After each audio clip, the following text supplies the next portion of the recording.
வணக்கம் மக்களே, welcome to FDFS with Mohi. So இன்றைக்கி நம்ம ஒரு தாய்லாண்ட் ஜாம்பி ஆக்ஷன் த்ரில்லர் படமாக ரிலீஸ் ஆகிருக்க ஜியாம் அப்படின்ற படத்தினுடைய ரிவ்யூ தான் பார்க்க போகிறோம். இந்த படம் வந்து பார்த்திங்கன்னா நெட்ஃப்ளிக்ஸில் இப்போ தமிழ் டப்பில் ஸ்ட்ரீம் ஆகிட்டு இருக்கு. இந்த படம் வந்து பார்த்திங்கன்னா ஒரு ரெகுலரான டெம்ப்ளேட்டட் ஜாம்பி படமாக அப்படின்றத டீட்டெயிலான ரிவ்யூவில் பார்க்க போகிறோம். ஸோ ரிவ்யூக்கு போகிறதுக்கு முன்னாடி இந்த ரிவ்யூ ஆனது உங்களுக்கு பிடிச்சிருந்தா மறக்காமல் லைக் பண்ணுங்கள், கமெண்ட் பண்ணுங்கள், ஷேர் பண்ணுங்கள், சேனலை சப்ஸ்கிரைப் பண்ண மாதிரிங்க. ஸோ வாங்க நாம ரிவ்யூக்கு போகலாம். ஜியாம் இந்த படத்தினுடைய கதை சுருக்கம் என்ன அப்படின்னு கேட்டிங்கன்னா, பசி பட்டினின்னு சொல்லிட்டு ஊரே வந்து இந்த உலகமே அழிஞ்சிட்டு இருக்க அந்த தருவாயில் வந்து பார்த்திங்கன்னா தாய்லாந்து மட்டும் ஒருத்தவர் வந்து அங்கே இருக்கிற மக்களுக்கு வந்து பார்த்திங்கன்னா ஃபுட் அழிச்சு கொடுத்துட்ருக்காரு. ஸோ அந்த இடத்துல ஃபைட்டராக இருக்கிற நம்ம ஹீரோ, அவருக்கு ஒரு கேர்ள் ஃப்ரெண்ட் இருக்காங்க. அவங்க கேர்ள் ஃப்ரெண்ட் வந்து ஹாஸ்பிட்டலில் போய் ட்ராப் பண்ண போகிறாங்க. அப்போ வந்து ஒரு மிலிட்ரி ஆஃபீஸர்ஸ் சில ஆஃபீஸர்ஸ்லாம் டிஸ்கஸ் பண்ணுறாங்க. இவர் தான் நம்மளுக்கு வந்து ஃபுட்டெல்லாம் ப்ரொவைட் பண்ணுறாரு. அவங்க ஒய்ஃப் சாப்பிட்ற அவங்க ஒய்ஃப் வந்து இந்த ஃபிஷ்ஷை தான் ரெகுலராக கொடுக்குறாரு, அதே ஃபிஷ்ஷை தான் நம்மளுக்கும் கொடுக்குறாரு அப்படின்னு பேசிகிட்டு இருக்கும்போது பார்த்திங்கன்னா அந்த பேசிகிட்டு இருக்க மிலிட்ரி ஆஃபீஸருக்கு பயங்கரமாக ஒரு மாதிரி அட்டாக் மாதிரி ஆகிடுது. அந்த அட்டாக்ல என்ன ஜாம்பியாக உருவாகிறாரு. ஸோ அவருக்கு ஜாம்பி மட்டும் வராமல் அந்த ஹாஸ்பிட்டலில் இருக்க மேக்ஸிமம் ஆஃப் பீப்புள்ஸ் வந்து ஜாம்பி அட்டாக் பண்ணப்படுறாங்க. ஸோ அந்த ஹாஸ்பிட்டலேருந்து ஹீரோ, ஹீரோயின், ஒரு சின்ன பையன் அப்படின்னு சொல்லிட்டு இந்த 3 கேரக்டர் எப்படி வெளியே வந்தாங்க, இதுலேருந்து எப்படி சர்வைவ் ஆனாங்கன்ற கதையை நோக்கி தான் இந்த படமானது நகரப்படுது.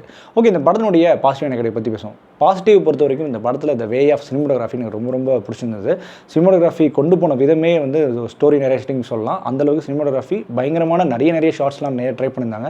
எஸ்பெஷலி ஸ்லோ மூமெண்ட்ஸில் இதில் வந்து ரொம்ப அழகாக கேப்சர் பண்ணியிருந்தாங்க. அதுக்கு எடிட்டிங்கும் ஒரு பெரிய பாராட்டு சொல்லியே ஆகணும். அண்ட் இதிலோட SFXாக இருக்கட்டும், VFX இருக்கட்டும், நிறைய இடங்களில் சூப்பராகவே பேசியிருக்கு. VFX ஒரு சில இடங்களில் அடி வாங்கினாலும் நிறைய இடங்களில் VFX வந்து ரொம்ப சூப்பராகவே பண்ணியிருந்தாங்க.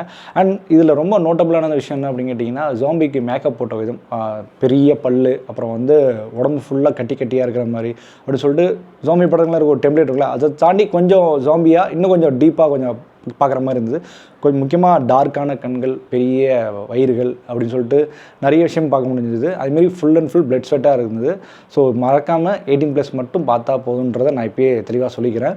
ஸோ நிறைய பிளட் ஸ்வெட் அதிகமாக இருக்குது. அண்ட் இதில் ரொம்ப அட்ராக்ட் பண்ண ஒரு விஷயம்னா அது ஒன் மேன் ஆர்மியாக அதை அவர் பண்ணுற ஆக்ஷன்ஸ். படம் ஃபுல்லாகவே ஆக்ஷன்ஸ்க்கு நிறைய ப்ரையாரிட்டி கொடுத்துருக்காங்க. எஸ்பெஷலி வந்து ஒரு மிலிட்ரி அட்டாக் வரும், மிலிட்ரி அட்டாக் பண்ணுற அந்த ஆக்ஷன் சீக்வன்ஸ், அப்புறம் ஜாம்பி கூட பண்ணுற ஃபைட்டு, அப்புறம் கிளைமேக்ஸாக ஒரு ஜாம்பி கூட பண்ணுற ஃபைட் அப்படின்னு சொல்லிட்டு ரசிக்கும்படியான ஒரு ஆக்ஷன் சீக்வன்ஸ் சொல்லலாம். அதுமாதிரி கேரக்டர்ஸ் எல்லாமே ரொம்ப சிறப்பாக நடிச்சிருந்தாங்க. இது வந்து டியூரேஷன் பார்த்திங்கன்னா லிட்டரலி 1.5 மணி நேரம் தான். 1.5 மணி நேரம் போகிற வேகம் தெரியல. பட் இதில் பிரச்சனையை நான் பார்க்குறது என்னென்னா, பெருசாக சுவாரஸ்யம் உண்டாக்காத ஒரு ஜாம்பி படமாக தான் நான் பார்க்குறேன். ஏன் அப்படின்னு கேட்டிங்கன்னா, இந்த டெம்ப்ளேட்டில் 1000 படங்கள் இதே மாதிரியான ஜாம்பி படங்கள் வந்துருச்சு. ஸோ இதில் சுவாரஸ்யமாக ஏதாச்சும் புதுசாக எதாவது இருக்காங்க அப்படின்னா புதுசாக இல்லை, சிச்சுவேஷன் மட்டும் தான் புதுசு, மற்றபடி எல்லாமே அகரப்பழசு தான். ஸோ ரெகுலரான ஜாம்பி டெம்ப்ளேட் தான். புதுசாக ஏதாச்சும் கொடுத்துருக்காங்க, இல்லை புதுசாக எதாவது வருதா அப்படின்னு கேட்டிங்கன்னா, புதுசாக லைக் இந்த ட்ரைன் டு பூசனோ இல்லை வேறு ஏதாச்சும் மாதிரியான படங்கள், ஏதாவது எமோஷனலாக நம்மளை அட்டாக் பண்ணுற மாதிரி ஏதாவது விஷயங்கள் இருந்தால் பரவாயில்ல. அந்த மாதிரிலாம் எதுவும் இல்லாமல் ஒரு ஃப்ளாட்டான ஸ்க்ரீன் பிளேயோட போகுது. வெறும் ஆக்ஷன்ஸ் மட்டுமே ப்ரையாரிட்டி கொடுத்து ஜாம்பியெல்லாம் கொஞ்சம் ஜாம்பியே பெருசாக ரொம்ப ஹைலைட் பண்ணாத மாதிரியும் காட்டி இந்த மாதிரி ஒரு ஃபீல் இருந்தது.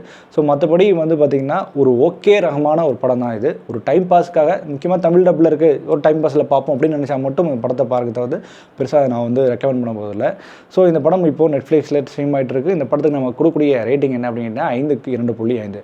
ஓகே மக்களே, இந்த ரிவ்யூ பிடிச்ச நம்பர், இந்த ரிவ்யூ பிடிச்சிருந்தா மறக்காமல் லைக் பண்ணுங்கள், கமெண்ட் பண்ணுங்கள், ஷேர் பண்ணுங்கள், சேனலை சப்ஸ்கிரைப் பண்ண மறந்துடாதீங்க. Stay with me FDFS with Mohi.